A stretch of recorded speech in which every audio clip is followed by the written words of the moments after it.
ஆச்சி பாதாம் ட்ரிங்க். ஆச்சி பாதாம் ட்ரிங்க் ஒன்னு வாங்கினா ஒன்னு ஃப்ரீ. கடலூர் மாவட்டம் காட்டுமன்னார் கோவிலில் ஜி.கே. மெட்ரிக் மேல்நிலைப் பள்ளியில் புதிய கல்வியாண்டின் தொடக்கமாக மாணவர்களுக்கு மேளதாள ஒலியுடன் உற்சாக வரவேற்பு அளிக்கப்பட்டது. கோடை விடுமுறை முடிந்து தமிழகம் முழுவதும் இன்று பள்ளிகள் திறக்கப்பட்ட நிலையில் கடலூர் மாவட்டம் காட்டுமன்னார் கோவில் பகுதியில் அமைந்துள்ள ஜி.கே. மெட்ரிக் மேல்நிலைப் பள்ளியில் புதிய கல்வியாண்டின் தொடக்கத்தையொட்டி பள்ளி சார்பில் மாணவர்களுக்கு உற்சாக வரவேற்பு அளிக்கப்பட்டது.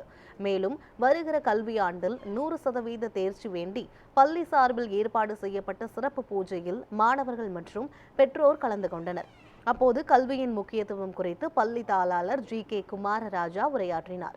தொடர்ந்து மேலாண் இயக்குனர் அருண், இயக்குனர் மருத்துவர் அகிலன், தலைமை ஆசிரியர் தேவதாஸ் உள்ளிட்டோர் மாணவர்களுக்கு பூங்கொத்து வழங்கி வாழ்த்தினர்.